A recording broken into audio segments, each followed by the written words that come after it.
اسی طرح ایک دن میرے مرشد صاحب جناب قبلہ سید یعقوب علی شاہ صاحب نے ایک عجیب بات مجھ سے کہی جو اس وقت تو سمجھ میں آئی نہیں، تھوڑا سا حیران ہوا۔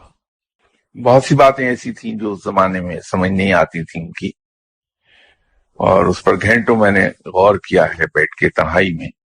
آپ کے پردہ فرما جانے کے بعد یک ساری باتیں سمجھ آنے لگی۔ آپ نے فرمایا کہ میں نے تو شیطان سے دوستی کر لی۔ وہ میرے لیے بڑی حیران کن بات تھی۔ ادب کی وجہ سے وہاں تو میں نہیں بولا، لیکن واپس گھر تک آتے آتے سارا راستہ سوچتا رہا۔ پھر رات کے اپنے معمولات سے جو فارغ ہوا تو پھر تنہائی میں بیٹھا بہت دیر سوچتا رہا کہ یہ فرمایا کیا ہے۔ تو سمجھ نہیں آیا کوئی انسان اگر شیطان سے دوستی کر لے تو نیک کیسے رہا۔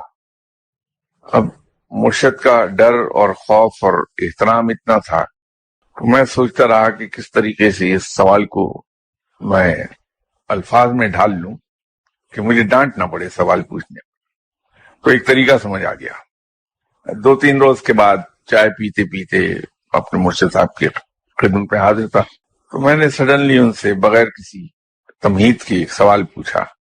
تو میں نے کہا کہ حضور یہ بتائیے کہ اگر شیطان مجھ سے دوستی کر لے تو میں نیک تو پھر رہ ہی نہیں جاؤں گا، میں تو پہلے بہت برا آدمی ہوں، مزید برا ہو جاؤں گا۔ کہنے لگے وہ تم سے دوستی نہیں کرے گا، وہ دشمن ہی رہے گا۔ میں نے کہا میں نے اس کا کیا بگاڑا ہے جو مجھ سے دوستی نہیں کرے گا؟ کہنے لگے میاں انسان جس سے دوستی کرتا ہے اس کا برا نہیں چاہتا، اسے سیدھی راہ پہ دیکھنا چاہتا، اس کا بھلا چاہتا ہے۔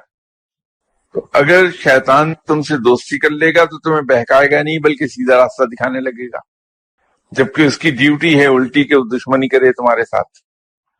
تو جو آپ نے فرمایا تھا کہ میں نے اس سے دوستی کر لی، وہ سمجھ میں آ گیا نکتہ کہ وہ دوستی کن معنوں میں فرما رہے تھے کہ میں نے شیطان سے دوستی کر لی، مطلب یہ ہے کہ دوست مجھے اب بہکا نہیں سکتا۔